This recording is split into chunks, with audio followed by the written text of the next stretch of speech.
Muy buenas tardes tengan todas y todos ustedes. La Facultad de Medicina Veterinaria y Zootecnia de la Universidad Nacional Autónoma de México les da la más cordial bienvenida a este nuevo capítulo de El Vet Responde. En esta ocasión hablaremos de las enfermedades dermatológicas en perros y gatos. Y para ello tenemos como invitado al doctor Octavio Mejía Ponce. Doctor, muy buenas tardes. Hola, ¿qué tal? Buenas tardes. Muchas gracias por la invitación. Gracias a usted, doctor. Me voy a permitir leer una breve semblanza del doctor para dar inicio con su presentación. El doctor Octavio Mejía estudió la licenciatura en la Facultad de Medicina Veterinaria y Zootecnia de la Universidad Michoacana de San Nicolás de Hidalgo. Hizo la especialidad en el Departamento de Medicina, Cirugía y Zootecnia en nuestra facultad. Ha asistido a más de 30 congresos a nivel nacional e internacional y cuenta con más de 40 artículos publicados en revistas de investigación y de difusión. Actualmente es responsable del consultorio de dermatología en el Hospital Veterinario de Especialidades de la Facultad de Medicina Veterinaria y Zootecnia de la UNAM. Pues bien, sin más, vamos a dar inicio a la plática del doctor Octavio Mejía Ponce. Adelante, doctor. Muchas gracias. Voy a compartir pantalla.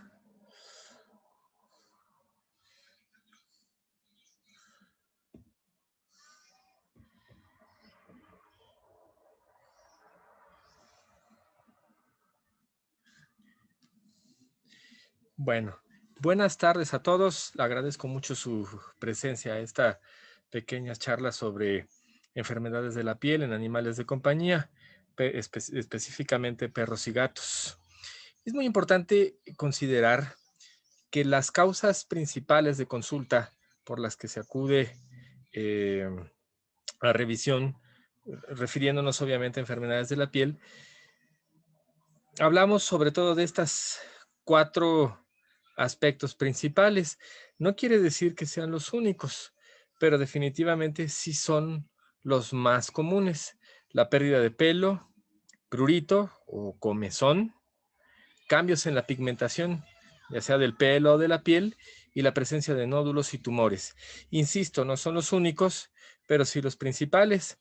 Y también es muy importante considerar que si bien podemos tener un caso en el que únicamente se está presentando la pérdida de pelo, por ejemplo, o el prurito, también es cierto que podemos tener casos, y esto ocurre con muchísima frecuencia, en las que estos 4 presentaciones o estas 4 causas de consulta se mezclan con mucha frecuencia.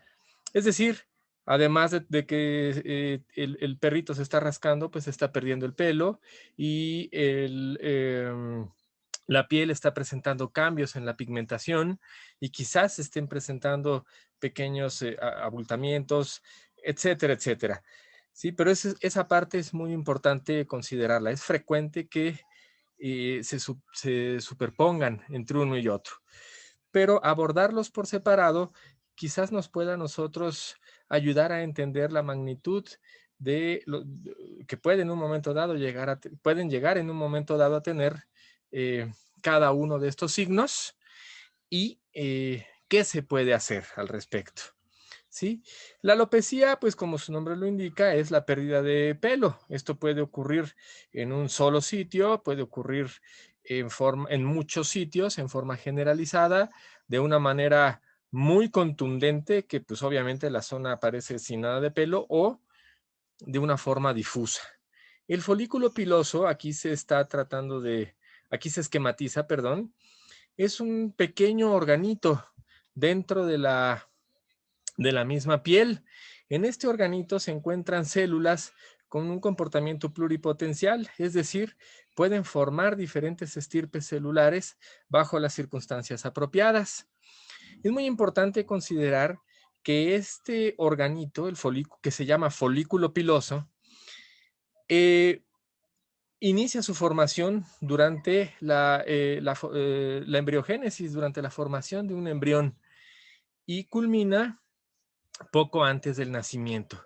Esto es que en un momento dado, un perrito o un gatito puede nacer ya con todo su manto piloso, casi a punto de completar su primer ciclo. Su primer ciclo inicia más o menos en esta fase que nosotros le llamamos de catagen, que es una fase en la que se destruye masivamente esas células y va a dar lugar a una fase, a una nueva fase de ¿cómo se llama? De reposo, que es esta que está aquí, ¿sí? Y posteriormente crecerá un nuevo pelo conforme el anterior se vaya desprendiendo. Entonces, eh, esta parte es importante considerarla porque en algunas ocasiones nosotros podemos tener perritos alopécicos, por ejemplo, porque este folículo no se formó durante la etapa embrionaria, no se formó. Y entonces, en consecuencia, los perritos nacen sin pelo. Pero también es cierto que a veces no se forma normalmente. Sí se formó, pero su desarrollo exhibe ciertos grados de formación que no es normal. Y también, en consecuencia, la manifestación será que no se forme el pelo. Más aún, incluso mucho más frecuente, es que este ciclo se ve afectado de alguna manera, en alguna de sus etapas, especialmente en esta, ¿sí? Es decir, el folículo piloso ya no puede pasar tan fácilmente a estas otras. Esto es algo muy, también, es quizás la causa de pérdida de pelo más habitual. Y hay otras causas, quizás todavía más frecuentes que las que comentamos, pero las vamos a decir más adelante. Con respecto a los perritos que pueden nacer sin pelo, ¿sí? Siempre me gusta mostrar esta foto porque cuando pregunto qué raza creen que sea, pues normalmente me dicen que es Xoloescuintle, pero no, este chiquito era un chihuahueño y nació así, sin pelo. En realidad nunca se hizo una histopatología para confirmar si el folículo piloso se estaba formando de forma anormal o nunca se formó, porque pues obviamente no tenía caso insistir tanto en un diagnóstico de un perrito que en general estaba saludable, ¿sí? Hay veces, les decía, que el folículo piloso sí se forma, pero no se forma normalmente. Este carácter ha sido aprovechado por algunos criadores para que reconozcan, delineen ciertas razas, como pueden ser el crestado chino, el xoloescuintle, el inca y el orquídea peruanos. Todas esas son razas relacionadas y el folículo piloso se forma, pero no de una manera normal. Y es una displasia epidérmica que también afecta a otras estructuras que se forman de la misma capa embrionaria, como los dientes. En algunas ocasiones el pelo incluso sí se puede formar. Es un folículo piloso más parecido a lo normal, pero el pelo es muy delgado y difícilmente emerge. Y es un carácter que en algunas circunstancias también se ha aprovechado para la creación de ciertas razas, como es el esfinge en el caso de los gatos. Como les decía, pues algunas ocasiones tenemos alguna anormalidad asociada al ciclo, pero antes de abordar eso, también podríamos decir que tenemos anormalidades que afectan estructuralmente el tallo, es decir, el ciclo se lleva a cabo normalmente, pero el tallo piloso es el pelo, ya hablando del pelo en sí, es muy frágil y entonces se rompe con facilidad, dando lugar a una zona alopécica. Ese es el caso típico de la famosa alopecia de color diluido, o también se presenta en ciertos individuos susceptibles que tienen color negro. Podemos ver cómo las zonas blancas mantienen el pelaje normal, pero las zonas que eran de color azul, que son de color azul, están alopécicas, ¿no? Y les decía, hay anormalidades en el ciclo del folículo piloso. El grupo de enfermedades más representativas en este sentido son las enfermedades de tipo hormonal, como el hipercortisolismo, ¿sí? O la famosa alopecia X.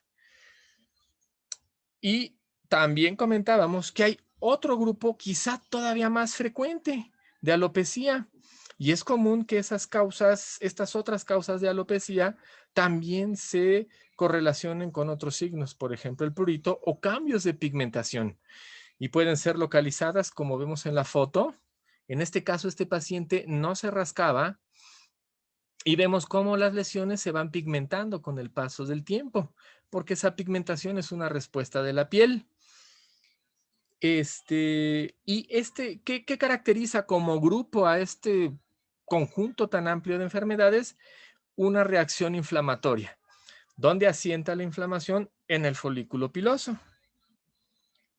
En ocasiones la alopecia sí se asocia a prurito y puede llegar a ser generalizada, como le pasó mucho a ese perrito, donde podemos ver las extensas costras que se asociaban a mucha comezón. ¿Sí? Entonces, normalmente, si me están escuchando propietarios de algún perrito, normalmente, ¿qué hacemos nosotros los veterinarios? Insistimos en la realización de algunas pruebas que son complementarias. ¿Por qué? Porque en un momento dado, y si ustedes me han seguido el hilo, se habrán podido dar cuenta, son varias las enfermedades que se van a aparecer, que van a tener una manifestación muy similar. Entonces nosotros tenemos que ampliar esa información a través de la realización de pruebas rápidas. Básicamente consisten en realizar una citología, una tricografía, que es examinar al microscopio una muestra representativa de pelo, cepillados para obtener escamas y observarlas, un examen con lámpara de Wood y un raspado. Es muy común, sobre todo, que este último genere cierta expectación porque se produce un poquito de sangrado en el paciente. En realidad no se le lastima, no requiere de anestesia, no se le está originando un sufrimiento. Sí hay un poquito de dolor que es bastante tolerable y lo necesitamos para confirmar o descartar algunas cosas. Sí es muy importante que si su médico veterinario les comente, necesito realizarlas, le permitan hacerlas en las veces pues, que sea necesario para que confirme el diagnóstico. A manera de ejemplos, pues estas son algunas de las cosas que, por ejemplo, podemos ver en un raspado. Especialmente solemos buscar ácaros.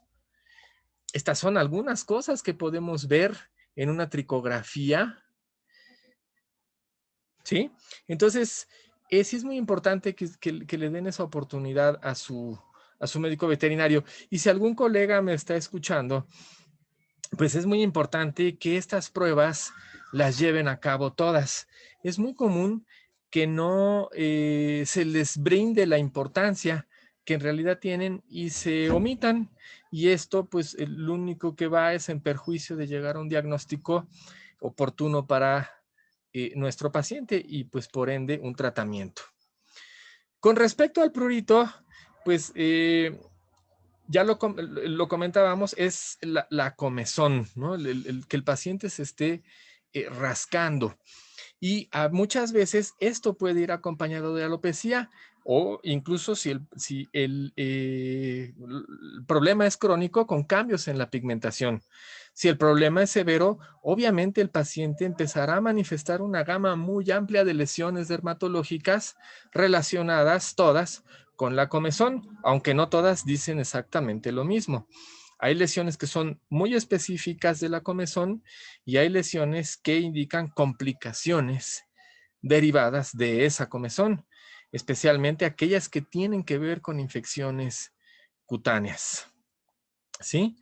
Entonces, es muy importante, sobre todo cuando el paciente se está rascando, pues sí, dar un tratamiento paliativo para que no se lastime, pero sobre todo tratar de llegar al diagnóstico en la medida de lo posible y lo más rápido que sea factible, siempre y cuando la naturaleza del padecimiento lo permita, porque el paciente puede llegar a lastimarse notablemente.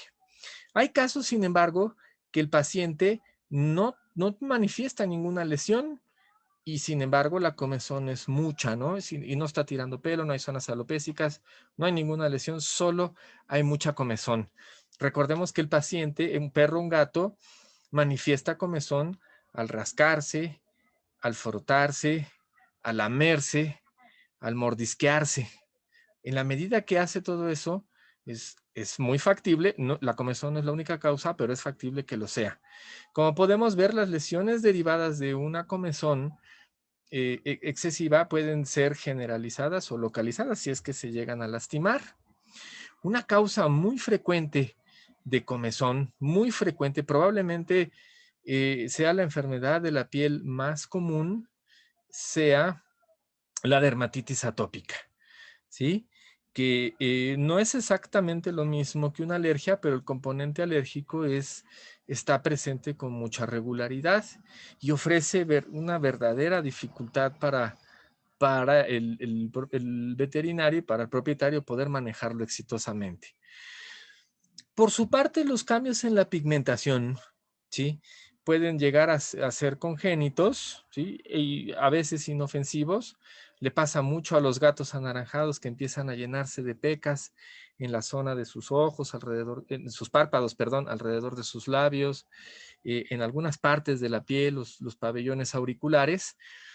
Y este problema que conocemos como léntigo no tiene en realidad mayor trascendencia para la salud del paciente, pero en otras ocasiones la pigmentación, aunque sea hereditaria, y ya platicamos un poquito de este caso, puede llegar a afectar la calidad de vida del paciente, sobre todo cuando va acompañado de otros síntomas, ¿sí? Como en este caso de este paciente que era hipotiroideo. Además de la alopecia, ya lo comentábamos que se pueden combinar los signos, la zona se está pigmentando, ¿sí? En algunas ocasiones podemos ver cómo la piel se empieza a pigmentar y poco a poco comienza a tirar pelo.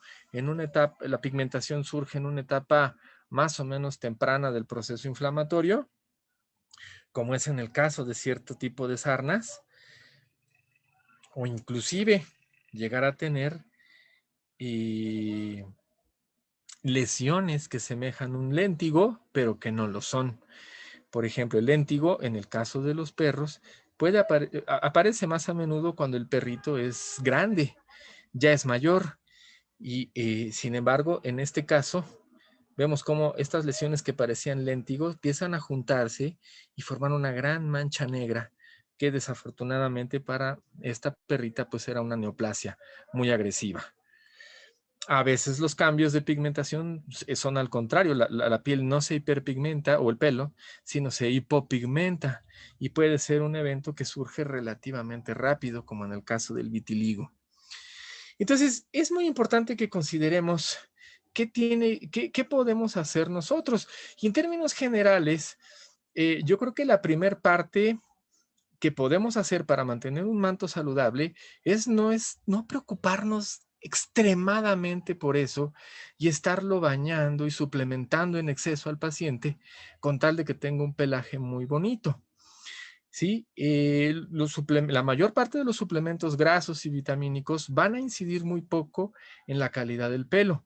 Sí lo va a hacer, sin embargo, la calidad y cantidad de proteína que nosotros administremos en el alimento. Entonces, yo creo que el primer paso es darle un buen alimento, bañarlo con cierta regularidad, ¿sí? Esta situación de que los perros no se deben bañar seguido, hasta en gran medida es un mito, ¿sí? Los lípidos, la capa, la emulsión sebo-sudor que se distribuye por la superficie se restablece en unas pocas horas después de que el perrito se ha bañado y entonces en realidad no tenemos un gran problema. Ciertos individuos que padecen ciertos problemas sí pueden llegar a verse afectados en ciertas circunstancias. Por eso es muy importante que nos asesoremos con el médico veterinario.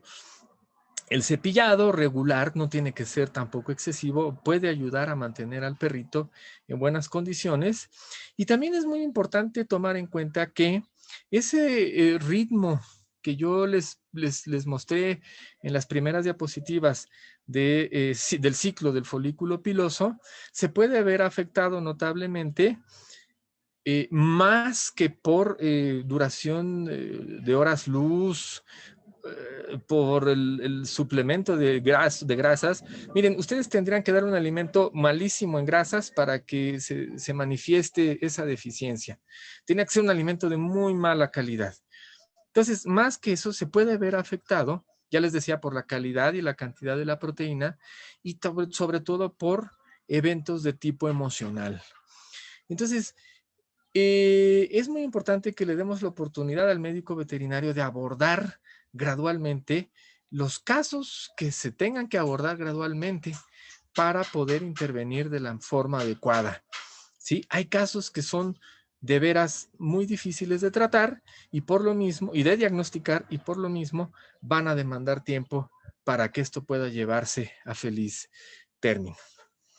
Y con respecto a los nódulos y tumores, pues no hay mucho que decir. Nosotros sabemos que un nódulo, pues, y normalmente esto nos asusta porque pensamos en la posibilidad de un tumor. Y yo creo que ustedes hacen bien en decir, bueno, pues no me voy a esperar a averiguar si es benigno o maligno, mejor lo llevo con el médico veterinario para que él determine qué es lo mejor que se puede hacer, ¿no? Habitualmente uno recomienda, después de revisar obviamente la tumoración o el nódulo, recomienda o tenerlo en observación o hacer una punción para analizar ahí mismo en consultorio o apoyarnos del experto y hacer esa punción y mandarla al laboratorio para que, insisto, el especialista en ver ese tipo de células nos ayude a identificar si se trata de un tumor o no y de qué naturaleza podría ser. Recuerden que en ocasiones esas tumoraciones pueden ser quistes. Podemos ver este caso, ¿sí? Que drenaba esta gran cantidad de líquido y que se trató de un quiste de glándula sudorípara. Entonces, es muy importante también, les insisto, que el médico veterinario revise todos estos casos, no asumir por cuenta propia si son benignos o son malignos. Normalmente esto tiene consecuencias un poquito desagradables porque a veces lo que parece benigno no lo es.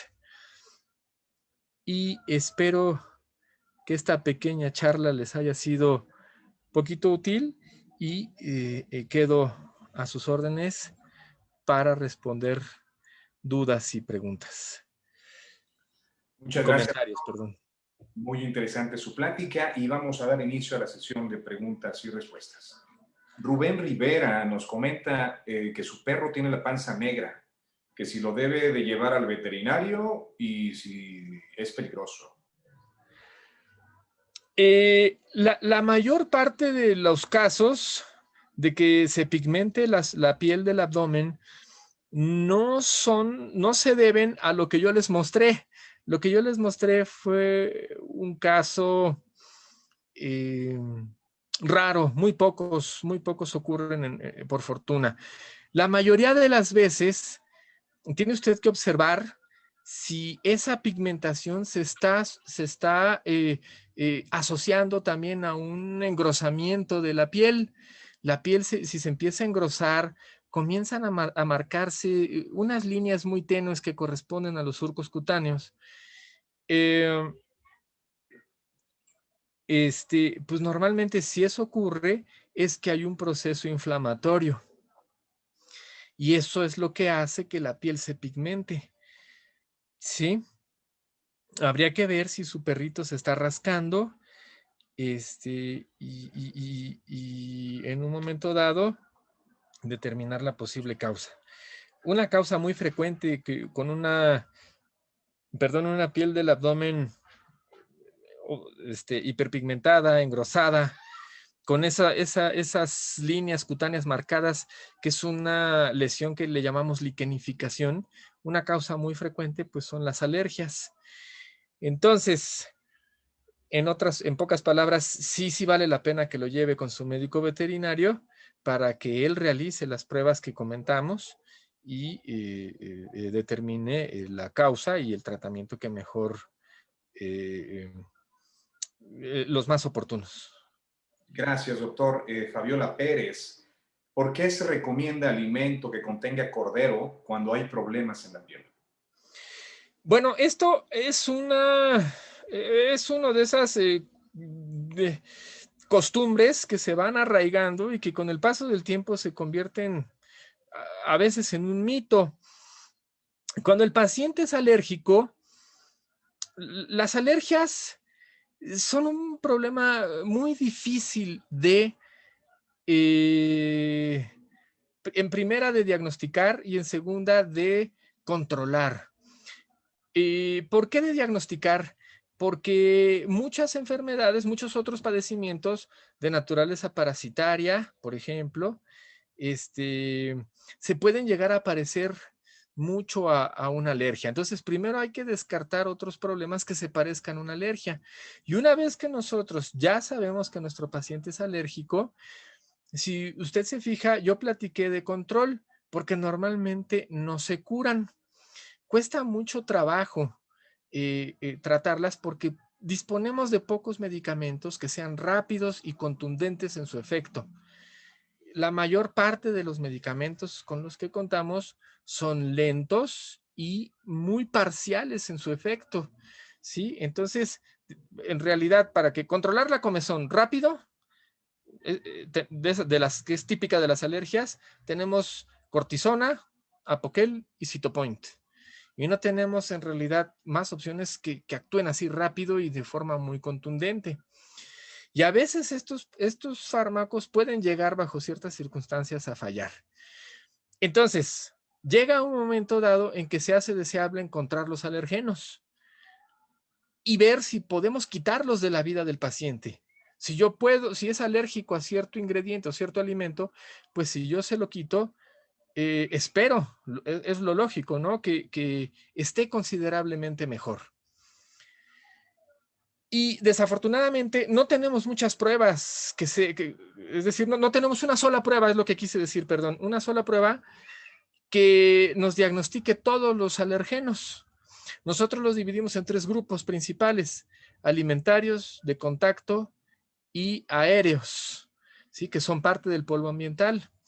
Normalmente para los alimentarios se selecciona una dieta basada en la historia dietética del paciente.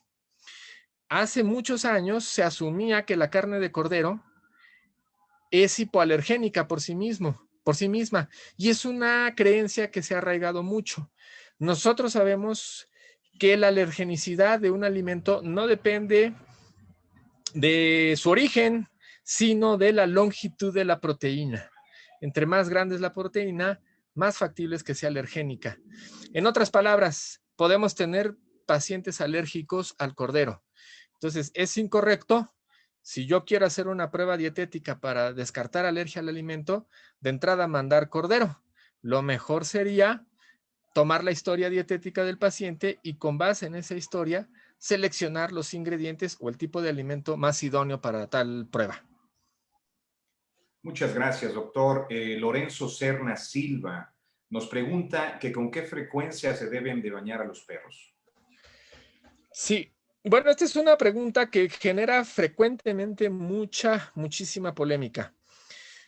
Es muy importante considerar que si el paciente está presentando un padecimiento que lo predisponga a que su piel se inflame con cierta regularidad, y recuerden que esa inflamación no necesariamente la tenemos que ver, puede estar ocurriendo y en una magnitud importante sin que nosotros lo notemos, es decir, que la piel sea normal. El ejemplo típico, nuevamente, es la dermatitis atópica.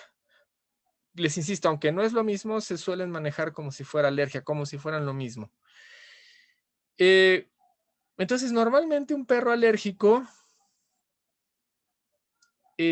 con frecuencia, puede llegar a rechazar cierto tipo de champús o cierto tipo de manejo al bañarlos. Y entonces crearnos una idea de que bañarlos seguido les hace daño. O a veces, si también empleamos un champú de no muy buena calidad, crear una idea de que esto les hace mal, ¿sí? En realidad no necesariamente es así. Si nosotros bañamos al perro, pues, literalmente como lo haríamos nosotros, con un suave masaje, enjuagamos abundantemente, secamos bien, sin necesidad de estar tallando con un cepillo. Yo muchas veces he visto que bañan al perro con un cepillo de cerdas duras para la ropa, un cepillo para la ropa. Pues esto inevitablemente, pues sí generará que cada vez que se bañe le aparezca una caspa horrible al perro. Entonces, si lo hacemos gentilmente, seleccionamos adecuadamente un champú con base el mejor consejo del médico veterinario y manejamos adecuadamente la enfermedad de fondo, si es que la llega a tener, si no, pues obviamente no habría nada que manejar, pues el perrito se podría bañar tan seguido como ustedes lo crean necesario. Sí, yo por ejemplo, conocí varios pacientes, he conocido varios pacientes, algunos por gusto, otros por necesidad, por la naturaleza del padecimiento que tenían, que se bañaban pues prácticamente diario y bajo las circunstancias adecuadas, obviamente, y no tenían en realidad mayor problema. Entonces sí sería importante considerar todos esos detalles a la hora de decidir pues qué tan seguido lo vamos a bañar, ¿no? Nosotros en términos generales sugerimos una vez a la semana, pero es una sugerencia sin demasiado fundamento, dependerá mucho de ustedes. Lo que les quiero decir es que si lo hacen adecuadamente y con la supervisión médica, los pueden bañar seguido sin mayor problema. Gracias, doctor. Paulina Martínez, ¿qué puedo hacer si a mi perro no le gusta que lo cepille? ¿Existe algún otro método que sustituya esta práctica? Desafortunadamente no. El cepillado puede llegar a ser necesario, especialmente en aquellas razas con un submanto muy abundante. Los ejemplos típicos son los perros de pastoreo y los de trineo. Y sí sería bueno porque si el submanto, el pelo que está cayéndose, se está reteniendo ahí, se queda atorado en el manto, en un momento dado, pues sí dificulta el beneficio del baño, por ejemplo, ¿sí? Anda dejando pelo por todas partes en la casa y en un momento dado, pues esa es una causa frecuente también de que el pelo no se les vea bonito. Entonces, no hay un procedimiento que pueda sustituir al tipo de cepillado que sea necesario, de acuerdo a la raza. Habrá maneras pues, de medio paliar la dificultad, pero como tal sustituirla no. Por ejemplo, si fuera una raza, vamos a pensar en un pastor alemán, pues ellos necesitan cardarse con cierta regularidad. Y si esto no se puede hacer, pues difícilmente pasar un cepillo de hule o un cepillo que no haga la función de la carda, pues difícilmente lo va a sustituir. Yo diría, sería bueno que lo platique con su médico veterinario y que pudieran ver la opinión de un etólogo. Un etólogo es alguien que se dedica a ver, atender problemas de comportamiento en los perros que son de muy diversa naturaleza y con base en el consejo de ambos poder llevar a cabo el cepillado que necesite. Gracias, doctor. Y permítame recalcar, cosa que repito en cada transmisión, que es muy importante y necesario que sea su médico veterinario el que dé las indicaciones, el tratamiento, los consejos más adecuados, ya que, como sabemos, pues cada perrito se puede presentar alguna condición muy en particular. Se tiene que tratar de forma individual. ¿Es cierto esto, doctor? Sí, claro. Sí. En realidad, pues los tratamientos son individualizados. Sí es cierto que hay ciertas directrices que podemos aplicar a todo el conjunto, podemos generalizar, pero en la medida de lo posible, los tratamientos deben de individualizarse. Gracias, doctor. Fernanda Pérez Avendaño. Para problemas de pulgas en perros y gatos, ¿qué tratamiento o método recomienda? Bueno, en la actualidad hay muchos productos muy efectivos que se pueden aplicar en el perro. Hay muchos.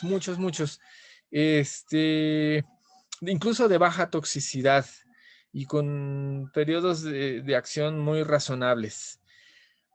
Entonces, pues platíquelo con su médico veterinario, cuál es el que él considere mejor, pero los más recientes son muy seguros y tienen un efecto residual bastante aceptable.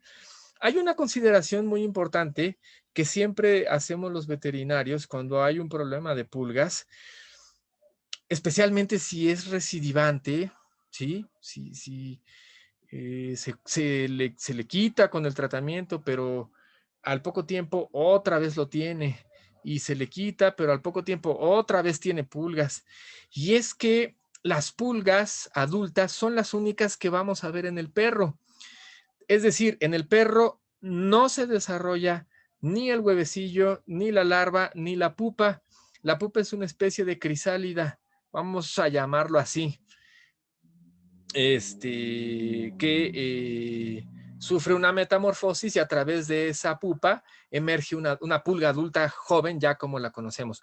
Todas esas fases se desarrollan en el medio, le llamamos el medio, en el piso, en el suelo, en la tierra. Entonces, si hay una reinfestación continua, normalmente no es que un perro se las esté pegando, se las pase, normalmente decimos se las pega, ¿no?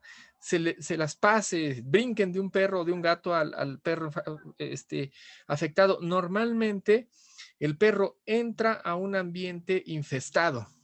Eso es lo que ocurre normalmente. Y si es recurrente la infestación, quiere decir que el perrito está entrando regularmente a un ambiente cargado de formas juveniles de la pulga. Normalmente eso ocurre. Habría que ver qué es. ¿Puede ser dentro de casa? Sí. Por lo mismo, entonces, todos los muebles bajos hay que moverlos con cierta regularidad, 1 o 2 veces por semana, y lavar muy bien con agua lo más caliente que se pueda.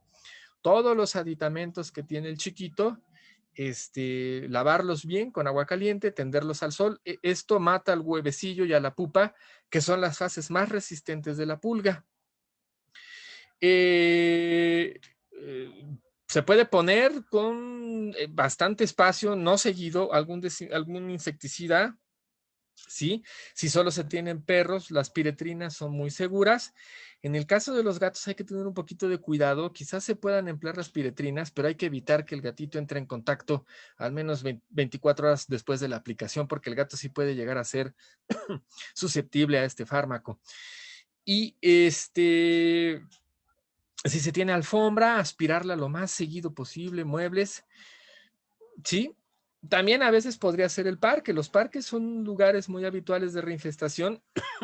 Perdón, porque hay que recordar que la larva cuando emerge del huevecillo se entierra y allí puede formar la pupa. Entonces puede llegar a ser difícil si hay jardín y puede llegar a ser muy difícil pues, si es el parque público.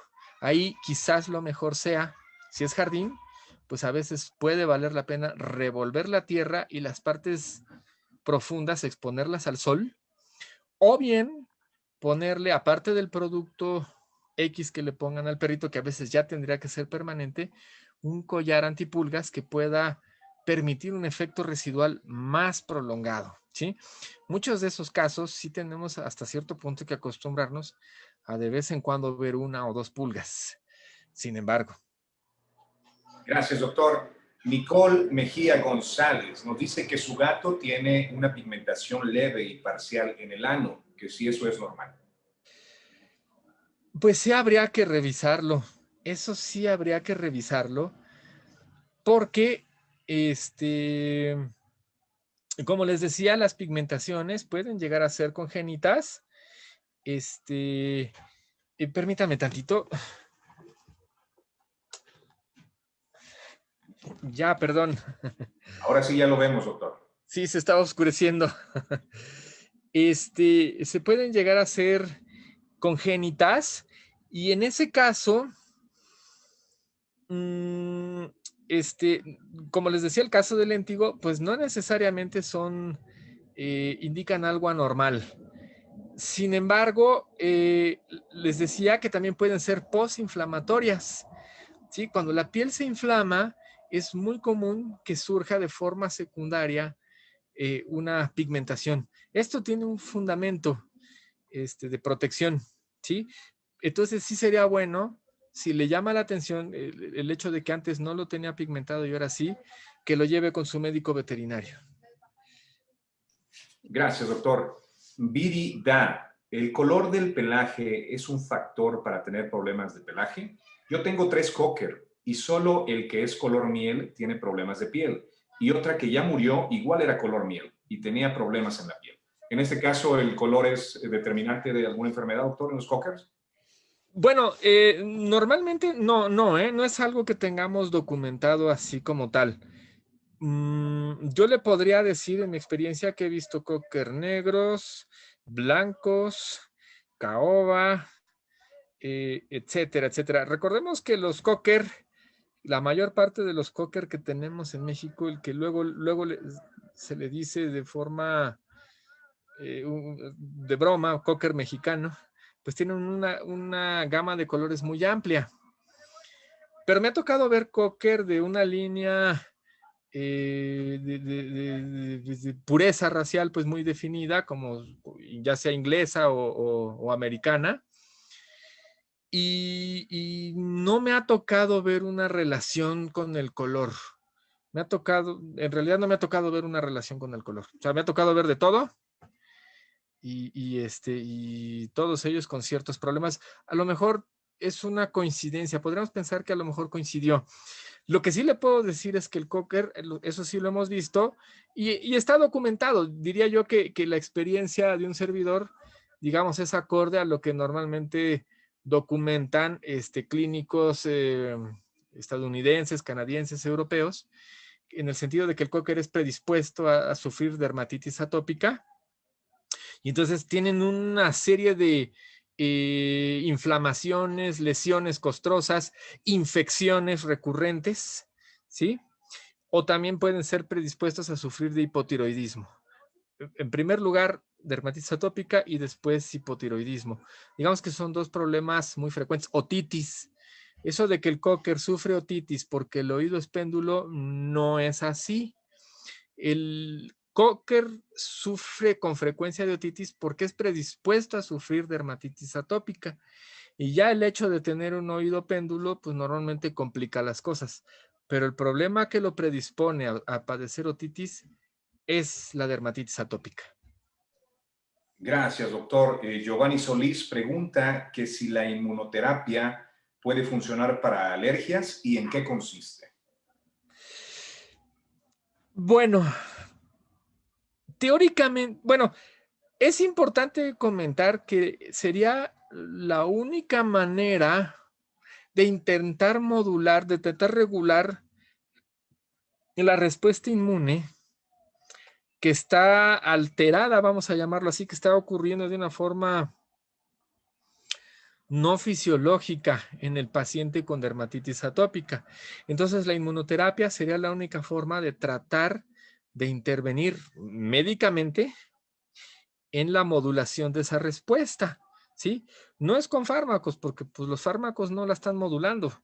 Los fármacos inhiben cierta vía de esa respuesta, pero no la modulan. Cortan una vía en la que, o dos o tres, o muchas, como ocurre con los glucocorticoides, pero no la están modulando, la reacción sigue igual. La inmunoterapia sería la única forma, pero desafortunadamente no ha tenido un éxito así que digamos nosotros impresionante, no. Normalmente su efectividad es baja, es decir, ayuda, es parte integral de un tratamiento, pero no va a aliviar una crisis de prurito de forma inmediata. Entonces, y sobre todo es lenta. A mí me ha tocado muy a menudo que me digan, doctor, ya lleva 2, 3, 4 meses con las vacunas. Es muy común que se les llame vacunas, aunque el término más correcto con el que se les designe es inmunoterapia, con el que hicieron la pregunta. Ese sería el término más frecuente. Más correcto, pero es muy común que se les llame vacunas. No son vacunas en el sentido estricto de la palabra. Sin embargo, a veces les decía, me han comentado, oiga, doctor, lleva ya varios meses y no responde. Y es que así es. Normalmente nosotros necesitamos probarla en promedio 1 año para decir si ayudó o no ayudó. Y muchas veces les insisto, esa ayuda es solo gradual. Está ayudando a que responda mejor a ciertos fármacos, está ayudando a que las recaídas no sean tan frecuentes, está ayudando a que la comezón disminuya, pero no quiere decir que el paciente va a ser normal y mucho menos que con eso se va a curar. ¿En qué consiste? En inyectar una mezcla variable de alergenos en concentraciones cada vez mayores. Se empieza con inyecciones muy diluidas, con dosis muy diluidas y en pequeña cantidad, y poco a poco se aumentan, y después se aumenta la concentración y finalmente se maneja una tercera etapa con la mayor concentración que es factible manejar. ¿Qué buscamos? Que las células, cierto tipo de glóbulos blancos del organismo, genere clonas particulares que generen una respuesta de resistencia, de tolerancia al alergeno. ¿Sí? No una respuesta efectora, que es lo que ocurre en el alérgico.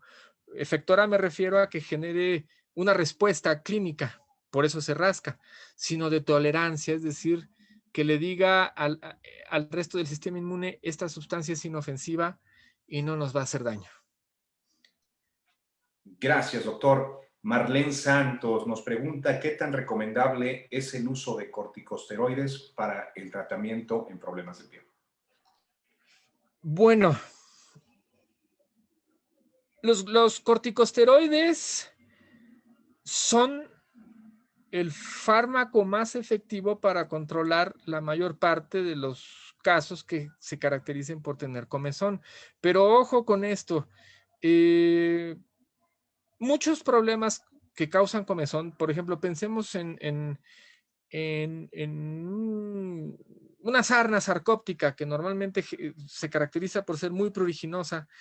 La respuesta a la cortisona va a tender a ser mala, es decir, no va a durar mucho, no suele durar mucho y muchas veces no es tan consistente a lo que nos tiene acostumbrados. Cuando nosotros estamos hablando de un paciente alérgico, ahí casi siempre, ahí sí para que vea, casi siempre la cortisona va a ser muy rápida. Hay veces que me han dicho en unos minutos se dejó de rascar, en una media hora ya no se estaba rascando. Y su efecto tenderá a ser muy consistente, es decir, mientras la toma, o se rasca muy poco o no se rasca nada. ¿Sí? Ahora bien, la cortisona puede llegar a ser tan segura o tan insegura dependiendo de cómo la manejemos. Y esto es algo que tiene que platicar con su médico veterinario para que le haga la recomendación más oportuna. Recuerden ustedes que la cortisona la podemos emplear de dos formas. Una es en forma paliativa y otra es ya como una terapia de mantenimiento. Con el advenimiento de otros fármacos, yo les mencioné el Apoquel y el Cytopoint, o sea, básicamente me refiero a ellos. ¿Sí? El uso de la cortisona como terapia de mantenimiento ha disminuido mucho, muchísimo, de tal forma que ahora ya casi, prácticamente no se usa. Pero hace todavía unos 15 años lo empleábamos muy a menudo. Hay varios protocolos para que la cortisona tenga muchísima seguridad. Esa seguridad nunca va a ser del 100%, pero hay muchos protocolos para que esa cortisona tenga muchísima seguridad en un plazo largo, tan largo como toda la vida del paciente. ¿Sí? Hay varios protocolos. Sin embargo, como esos protocolos se basan en administrarla en plazos muy largos o en dosis mucho más reducidas, su principal problema ha sido que pierda efectividad. Ese ha sido su principal problema, más que generar secuelas. Los tratamientos paliativos, por su parte, casi siempre son efectivos. ¿Por qué? Porque la dosis de cortisona que se emplea es muy alta. Es alta. Quizá no muy alta, me equivoqué, pero sí alta. Entonces, para que esos tratamientos sean seguros deben ser cortos, por eso son paliativos. ¿Qué pretendemos? Que se deje de lastimar al rascarse el perrito o el gatito. Entonces, son dosis altas y se dan por un tiempo corto. Entonces, para ser concreto, ¿es correcto o no? Va a depender de bajo qué circunstancias se emplee y cómo se emplee. Recordemos que si no se emplea adecuadamente, nos va a cobrar la factura y por desgracia es una factura a veces cara. Entonces, platíquelo muy bien con su médico veterinario, es el cómo y la duración del tratamiento, dosis y duración. Gracias, doctor. Mara Yaeli nos pregunta, ¿qué tan recomendable es bañarlos con jabón? No quiero decir la marca, es un jabón rosa grande que se usa para lavar ropa en el lavadero. Ya.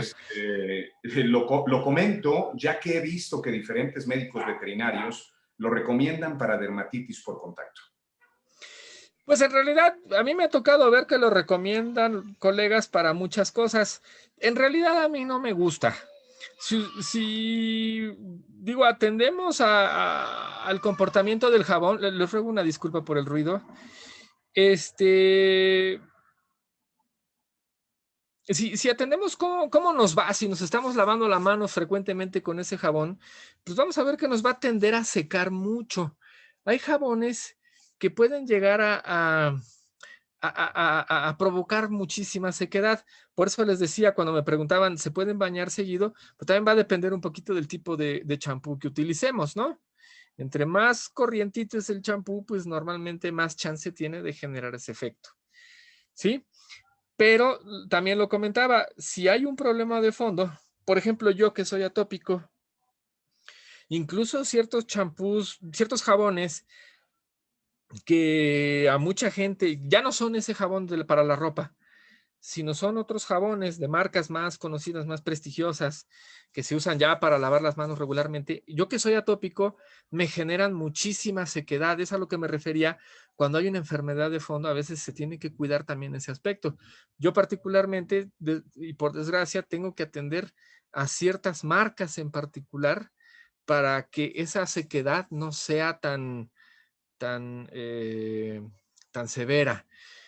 Entonces, para ser más concreto, no les sugiero ese jabón, creo que produce mucha sequedad y creo que hay jabones mucho más nobles para el perro.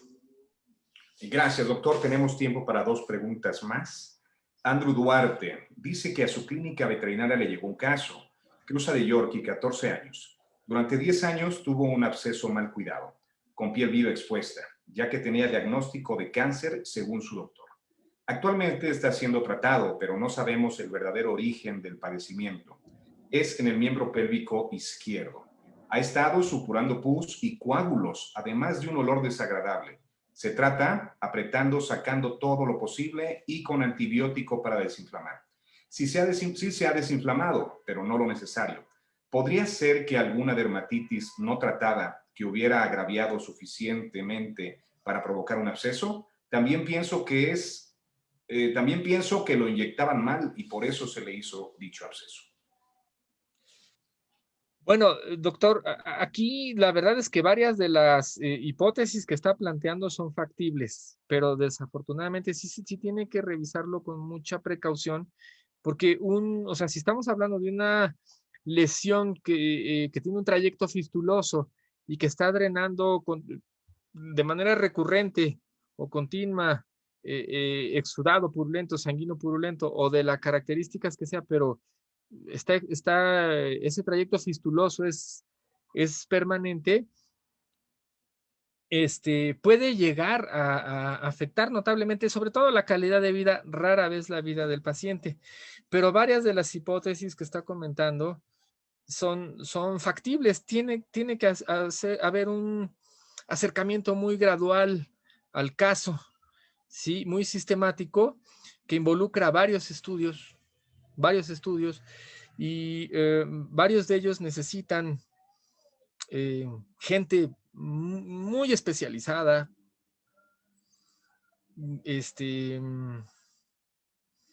para poder ayudarnos a establecer el diagnóstico. Por ejemplo, le voy a comentar, no necesariamente significa que haya sido una infección mal cuidada, pero sí puede ser que sea un pioderma, un forúnculo, un pioderma profundo. Y recuerde usted que la mayor parte de los piodermas son causadas por Staphylococcus pseudointermedius y en menor proporción Staphylococcus aureus. Pero también hay otros microorganismos que pueden generar este tipo de lesiones nodulares y con trayectos fistulosos permanentes. Entonces es un poquito complicado si necesitamos contactar, si vamos a hacer un cultivo, a alguien que ejerza microbiología y que se preste a tener comunicación con uno para que en conjunto podamos llegar a un diagnóstico oportuno. Si estamos hablando de infección, doctor. Entonces, yo le sugeriría que haga citologías, comience por ahí para ver si por ese lado puede comenzar a establecer el diagnóstico. Si hablamos de un microbiólogo que se preste a platicar con uno, yo no quiero ofender a nadie si ustedes conocen uno o si alguien me está escuchando, ¿sí? Pero yo muy pocos he conocido que se presten a discutir, a alegar con uno, a pelearse con uno y después de pelearse seguir siendo grandes amigos. No sé si sea correcto decir nombres, pero pues yo al único que conozco que se puede pelear uno con él y seguimos siendo amigos y se presta a tener un diagnóstico así, pues es el doctor Salvador Acevedo. Si usted toma una biopsia, ¿sí? También es necesario que el patólogo se preste a lo mismo, a que podamos discutir, a que podamos nosotros establecer por qué, que nos diga, oye, mira, pues es que yo no encuentro nada, pero es como tú me estás alegando esto, pues a ver, vamos a ver con calma, vamos a repasar otra vez los cortes, vamos a tratar de hacer una tinción así, ¿sí? Yo, por ejemplo, me acomodo muy bien con el doctor Rodolfo Ramos porque él tiene esta cualidad de prestarse a que uno le diga, yo no estoy de acuerdo con tu diagnóstico, y no se enoja ni se lo toma personal. Entonces, es importante que tengas un abordaje sistemático, que puede ser una inyección, sí, no tanto que haya sido mal puesta, sino una reacción a algún componente de la vacuna. No se ha establecido muy bien cuáles son los componentes más habituales, ¿sí? Se piensa mucho en el vehículo que genera una reacción de tipo isquémico y el perrito está generando, tiene un trayecto fistuloso y está arrojando pus continuamente a raíz de la inyección. No es que haya estado mal puesta, es una reacción muy individual. Entonces, muchas de las hipótesis que comentaste pueden ser, pero necesitas un abordaje sistemático y asociarte con el personal de laboratorio que mejor se preste a discutir el caso. Muchas veces eso es la diferencia entre identificar la causa, mínimo identificarla, y ya después viene tratarla lo mejor que se pueda. Ten en cuenta que hay, te insisto, otras bacterias, u hongos que pueden generar eso. Sería cosa de que primero hagas una citología o quizás una biopsia y ya después de allí partas. Doctor, es lo que te podría sugerir. Gracias, doctor. Y damos paso a la última pregunta. Victoria Muñoz, ¿qué pasa con la raza Pitbull blanco? Sobre todo las hembras. Tienen demasiados problemas en la piel. Sí, no todos los perritos de esa raza, pero sí diría yo que en esa raza es muy frecuente. No sé si estamos hablando de lo mismo. Le voy a platicar de la causa más común que me ha tocado ver y después de esa otra. Porque es que problemas en la piel es muy general, pero sí le diría que ese tipo de razas me ha tocado ver dos situaciones en la piel muy frecuentes. Una es a sufrir piodermas profundos de manera recurrente. El pioderma es una infección de la piel. Normalmente es causada por estafilococos que ya viven normalmente en la piel, en el folículo piloso o en la cavidad oral, cerca del anito, y que normalmente no originan una infección, salvo que el perrito tenga alguna enfermedad subyacente que la conocemos como enfermedad primaria porque es la que predispone a las infecciones recurrentes. La más habitual, pero no es la única, es la dermatitis atópica otra vez. Es la más habitual. Entonces, esos perritos sufren de piodermas recurrentes. La piel se les infecta.